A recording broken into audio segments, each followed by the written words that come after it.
We're a small San Francisco-based security and compliance automation startup. I think you've all seen my slides now for a little while, so thanks for bearing with us.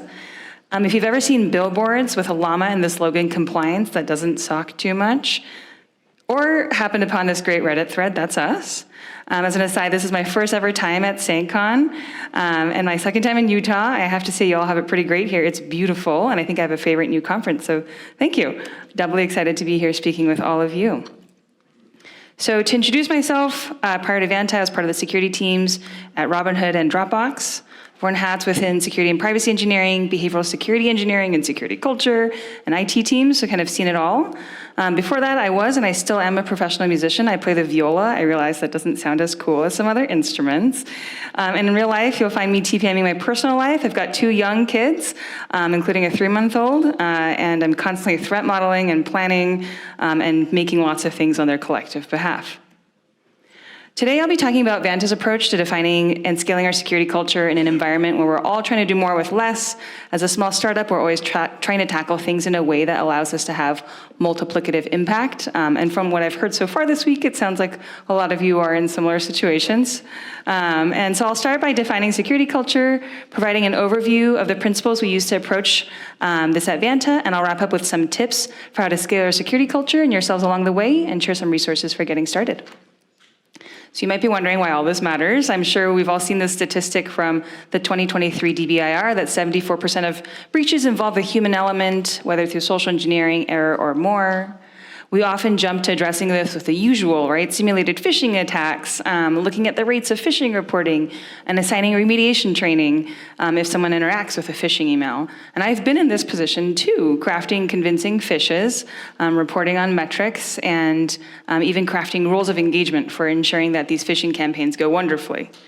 And if you're lucky, you might be thinking about how to hiring someone to specifically focus on security culture and awareness for your organization.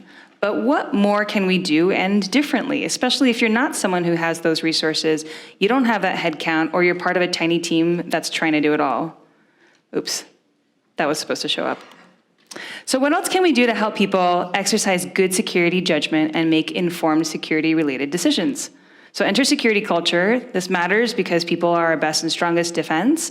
And in today's day and age, they may also make security-related decisions in their personal lives that will impact their professional lives. In addition, having a healthy culture of security helps you do the things you already do, but better and with more support.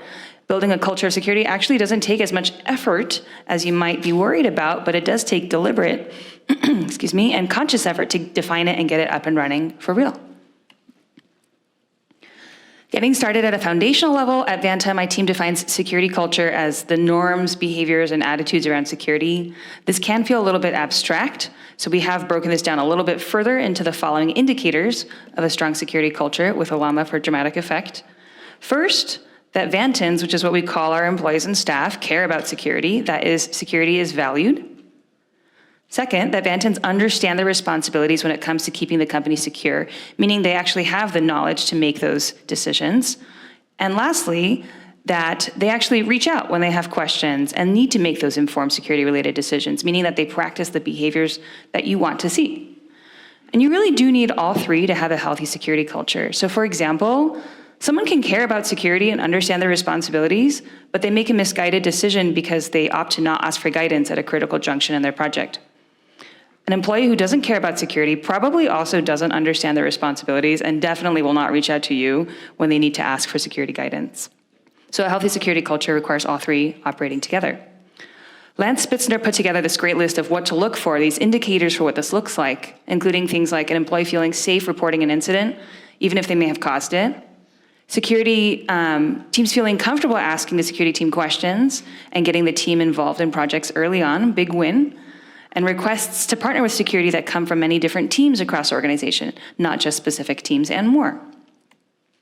So in short, as my teammate Alan says, do you want to be a security team that people hide from, or a team that they come to?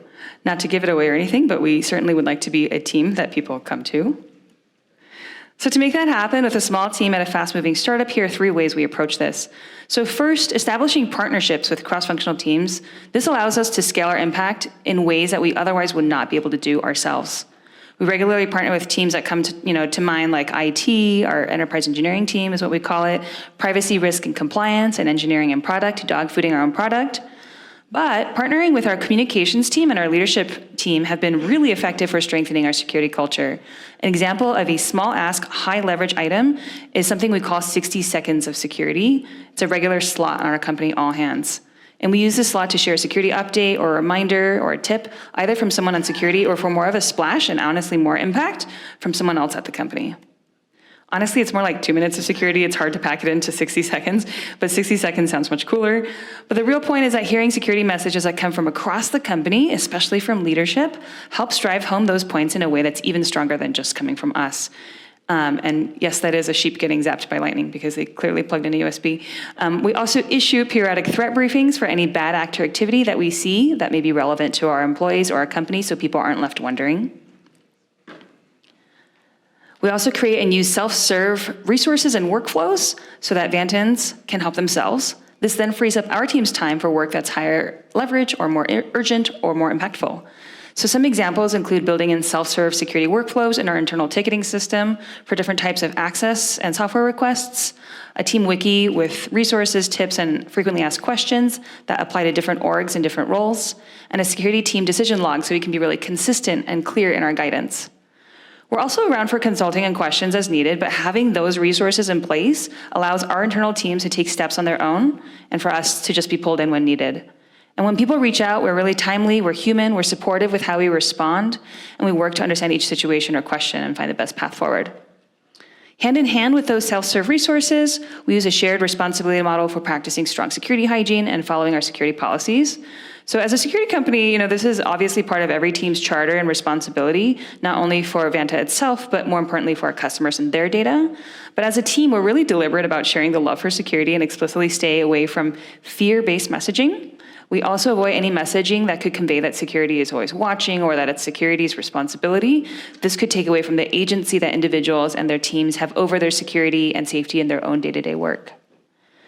And as a security team, we primarily interact with our employees, Vantans, either in person or over Slack, or with tooling or systems that the security team builds or maintains. So I'll dive into talking about those human and tooling touchpoints next. So let's start with the human interactions and the principles that we use behind them. One is culture of yes. My team's job is to help Vantans, again, is what we call our staff, do their jobs in a way that maintains security, privacy, and reliability while feeling supported and enabled. Our goal is to nurture a culture where teams come to us to work towards solutions together and where we understand areas of friction against security controls and guidance. Two is guardrails are better than gates. The experience and productivity of Vantans is critical to making sure our systems and processes are more secure, especially that of our developers. And we're constantly working to create guardrails that make the right and secure things super easy to do and intuitive instead of gates that make people hide from us. Three, be predictable and consistent. We provide practical and consistent guidance, and we're really transparent when we don't know what the right answer is. We want to make sure folks don't have to guess our position or go shopping for answers from different people. And the decision log I mentioned earlier is one way we stay really consistent and hold ourselves accountable as a team. Four, security is accessible. So we provide regular updates to the whole company about what we're working on a team and why, which helps partner teams understand what our priorities are. We have missed sending one out and people were like, where's the update? We create fun and inviting and accessible ways to learn about security, such as tabletop exercises, open to lots of people, CTFs, a Slack channel that serves as our lightweight security reading club, and more. And five is build a security mindset from the start. So to help make sure that each Vantan plays a role in keeping our company secure, we introduce security on day one when new folks onboard. And during the session, we provide practical hands-on training, and we regularly provide additional team trainings as needed. So here's a couple examples. I know those are all principles. So there's invites to fun security learning with optional monthly CTFs, tabletops, and events. We make learning about security and privacy fun, engaging, and high quality. Here are two images from screen grabs from our security training video. We also offer our customers the same exact library of security and privacy training. And then here are some examples of the type of security engagement we get in Slack. Questions that are fueled by curiosity, such as the question in yellow about YubiKeys. Care, right, in purple. And responsibility, folks just asking ahead of time to make sure there's no security implications or considerations they should take into account ahead of time. We also run regular surveys. I know there's a lot of skepticism in general about surveys, but the goal here is just to understand and measure our security culture and friction against that and give people an outlet to share their feedback. So here's some examples of the questions we've asked. We run these twice a year across our whole company. It's a joint survey with our friends in privacy, risk, and compliance, as well as our IT team. A few things that have helped: people are really, really busy and they don't want to take your survey. And so we make sure we communicate a clear expectation of time this could take. Survey is optional. All questions are optional. And lastly, we have a free response section so people can share more detail on their feedback, especially if it doesn't fit into an existing question. And finally, I mentioned how we introduced security from the start, day one, when folks onboard. We deliver this through a rotation of folks in our security and our IT teams. Employee onboarding is always super busy. It's a critical time, and we worked closely with our people, our HR team, to get this set up on day one. Here are a couple of examples of the interactive discussions and the exercises we do. We try to keep it as lively and applied as possible. Questions where people are asked to consider their roles and the sensitive information they may have and who might want it. It's not a question that most people have thought through before they start at your company. And then in the grid, we talk a lot about social engineering, but we really break it down into what are the emotional tactics at play. And then we go through a couple exercises where folks are asked to identify those emotional tactics so they can do that in real life too. Moving on to tooling, here are a few principles we keep in mind as a super small and mighty team. One is to prioritize developer experience. So in order to ensure we have the greatest adoption of tooling, it's important for us to understand and address those potential points of friction, and also to use workflows that our developers already use. As mentioned earlier, we measure friction through that survey, and we work to reduce this over time. And people see that, and they understand that they can provide really honest feedback, and we will read every single response. In addition, we're always working to push controls closer to the building phase of the software development process. We champion and we use tools that prioritize reduction of developer fatigue, and we provide them with self-serve resources such as SEMgrep and Socket, and giving them the agency to dismiss findings as well. Minimizing alert fatigue. We're always working to fine-tune our monitoring and alerting, especially for things that go beyond our team, to minimize alert fatigue and easy dismissal of alerts. That does create a negative culture of clicking through security speed bumps and ultimately ignoring them. And lastly, secure by default, right? So we want to build systems and processes that are secure out of the box. There's no way, though, that we can possibly conceive of every need or requirement. So we try to build options with enough flexibility so that teams can use them to make informed decisions. And our goal, again, is to balance the right levels of security and productivity and to provide clear guidance when needed. So here are a few examples of the principles behind our tooling touchpoints, such as our use of tools like SEMgrep. We do review any new and dismissed findings, and we can jump in with a code review to manually triage or address them. Self-serve guidance for developers with a good sense of humor that speaks to all levels of experience and background. We use a ticketing system to streamline reviews and requests. I mentioned this earlier. We have some auto approvals for requests and low-risk apps that are role-based, and then others that require more levels of review and approval. This kind of system allows Vantans to self-serve in a secure and auditable way, with visibility in the right chain of approvals as needed. And lastly, here are some responses from that friction survey I mentioned a little bit earlier, specifically from developers. These responses definitely made us feel really relieved. I don't know that in my life I will ever hear someone say, I feel really good about working with security, but I was really happy for that. And don't worry, we did also get plenty of critical feedback. But you can see that people are fairly honest, and we really appreciated that sentiment. Another example is investing in building our company's muscle for threat modeling, not something only done by security. So here's an example from a threat modeling exercise we did with a product team recently on a new feature, using a super simple template in Figma and lightweight questions for discussion. We guided them through the initial portion and then let them threat model on their own. Not only did the team continue the discussion well beyond the session itself, but they've actually continued to carry this mindset forward. They'll check in with us, and they've even had some really good laughs along the way. This is a type of work that enables us to scale ourselves by scaling our security culture. So as we look to apply this to your organizations and companies, I did promise some tips and resources for leveling up. And here it is. I may have oversimplified this, but I think this could actually be 3 steps that would be a short team exercise, 30 to 45 minutes, depending on how you run it. So step 1 is all about foundational questions for designing a security culture you want to see. If you're new to thinking about security culture, these will be foundational questions. But if you've kind of been there and done that and thought about these will be more reminders and considerations to keep in mind when you're either refining or expanding upon it. So first, take a step back and ask yourself some questions to envision what you'd like and what you could work with. So for example, what does a healthy security culture look like to you and your organization, right? Another way to think about this, what are the norms, behaviors, and attitudes towards security you would actually like to see? 2, what are your areas of security friction currently where your team can make the most impact, and what could you do to reduce those? Could also be current areas of security confusion if people don't know how to get help. 3, what are 3 things you want to be known for as a security team, regardless of whether you're a team of one or if you're a team of many? 4, what are your team's interests, skill sets, and goals? If you're wondering how this last one is related, it's not really, but it can help you be creative as you figure out with your team how you want to approach being more deliberate about building your security culture. For example, who might want to host a tabletop? Someone might want to give an internal talk, so on and so forth. Answering these questions can help you understand the shape of your security culture and paths toward what you want to build. Next, if you feel like you're a security team that people hide from, or even if you're not, here's a practical framework for just understanding your current state of security culture and what opportunities you could tackle. I've divided this into 3 sections just based on what's worked well for us at Vanta, with security partnerships, self-serve resources, and strong security hygiene.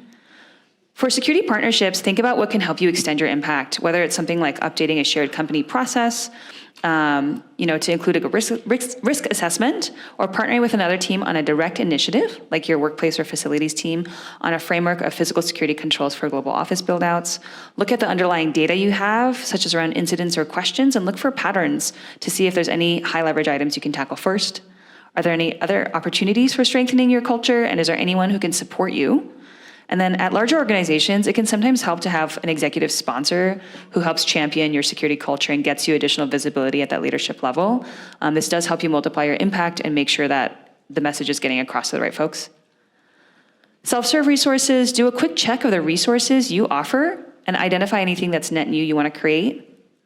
Ask yourself if your employees know how to sound the alarm or get help with requests when something's urgent, and whether it's only certain teams who are reaching out or whether everybody kind of seems to know. You can even ride along with someone or run a security culture survey to learn more about their experience. Another thing you could do to scale yourselves is just look at the questions you get most as a team and their requests and create an FAQ to address these by category. It might take you a half hour, an hour, and it gets you a lot more time back. And lastly, for security hygiene, ask yourself what your human and tooling touchpoints are and how well they're working. What types of trainings do you provide, when, why, and to whom? And what other trainings do you want to provide and why? Finally, ask yourself whether the tone of the security-related messages sent to your employee reflects the tone that you want to create. If it doesn't, then figure out what your do's and don'ts are, make sure people know, and create a lightweight guide for how you'll communicate security-related messages going forward. It's obviously a lot of questions, but this is just intended to help you take a closer look at all the things you could potentially tackle. Finally, step 3 is all about capturing your answers to the previous questions in a super lightweight gap analysis, figuring how you'll get there. So your inputs in the red and yellow columns for current state and future state are your answers to basically, step 1 and 2 here. And your output is an action plan in the green column that you can prioritize based on things such as time required, level of effort, and impact. I know these sound a little bit like overkill, but spend 30 to 45 minutes going through them as a team, and you'll come out with 3 things at least that you can do strategically to strengthen your security culture and help you do the things you're trying to do, but better. So to close, here's a super oversimplified list of tips to bring it back. 1, start by defining the principles for how the security team works and partners, or even how you'd like to be known as a team. 2, identify the folks whose buy-in you need to help support the efforts you'd like to put together. Again, these can be, but they're not limited to your leadership team. 3, identify, establish, and set up the tools and platforms you'll need for supporting strong security behaviors, the password managers, the SEMGREPs, et cetera, of your world. And lastly, be sure to actively listen to and solicit feedback from across the company on a regular basis. Be human, identify any areas of friction, and continuously make them better and less frictionful. So that's all I've got. Thanks for joining me to learn about how we approach this at Vanta. Does anyone have any questions?